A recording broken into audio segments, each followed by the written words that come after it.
Welcome to Big Pool Discipleship 101, the Bible in a Year, Week 37, Ezekiel 34 to 48, and Daniel 1 to 6.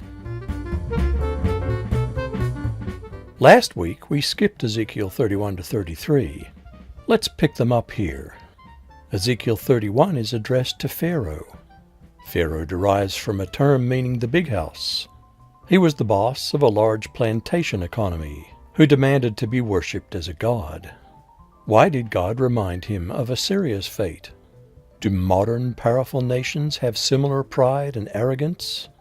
How does Ezekiel 32:2 describe Pharaoh's self-delusion? What do verses 17 to 32 say to proud nations? In Ezekiel 33, are pastors to also be prophets and national watchmen? In verses 15 to 16, what is the average Christian to do? Is the news relevant to God's Word? In Ezekiel 34, what is God's message to self-serving and abusive national leaders? Is verse 4 relevant today? Who alone is the Good Shepherd?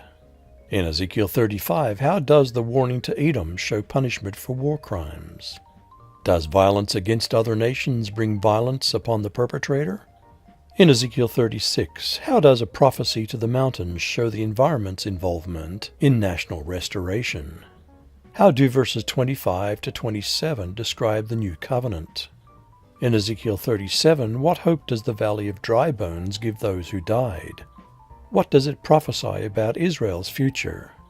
Is this related to Christ's return? In Ezekiel 38, who are Gog and Magog? How are they portrayed in Revelation 20, verse 8? Do they portray all God's enemies? In Ezekiel 39, what is the final doom of God's enemies? How is verse 29 related to the new covenant?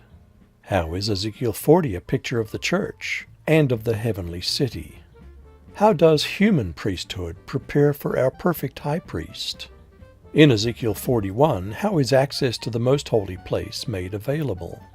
What could the cherubs and palm trees picture? What do angels do? What trees are pictured throughout the Bible? In Ezekiel 42, what are priests' duties? Are there certain duties that should be only performed by priests or pastors today? Why the separation? What does 1 Corinthians 1:14 say about carrying this too far? How do we interpret Ezekiel 43 spiritually? What is being uncircumcised in heart? In Ezekiel 44, how is a priestly privilege shared by a prince, and how does that relate to Christ? Why is private worship no substitute for church worship? In Ezekiel 45, how will church and state be intertwined? In verses 8 through 12, how is a prince to act? What do verses 13 to 25 say about taxes and annual feasts? In Ezekiel 46, how important is a national leader setting an example in weekly worship? How important is setting aside holy time?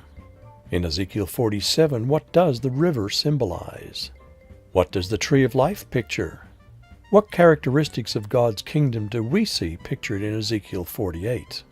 How central is religion to life pictured? How accessible is God in this vision? How does this picture Christ and His church? The book of Daniel tells the story of a young Israelite taken captive to Babylon and rising to prominence. He was given dreams and visions of world history and remained faithful to God in persecution. Daniel teaches us that this world will always be a foreign land to the people of God. How does Daniel 1 verses 1 to 2 reveal God's action in political life? How was Daniel trained for imperial office? How is Daniel's character revealed in verse 8?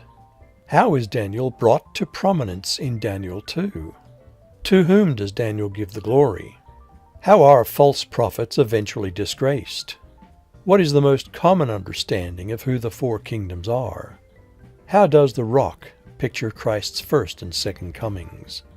How do the progressively inferior materials fit? Where do the 10 toes fit? In Daniel 3, what example do Shadrach, Meshach, and Abednego set us? Does God still reign in fiery trials? How can persecution produce a wonderful witness to God? In Daniel 4, what is the vision of the tree? How is verse 30 a warning to us? How quickly is pride brought low? In Daniel 5:25, what is the writing on the wall? In verse 26, what did numbered, weighed, divided mean? In Daniel 6, how did Darius the Mede promote Daniel? What did the jealous officials plot? What happened in the lion's den? How did this glorify God? Well, that's it for this time. Until next time, be blessed.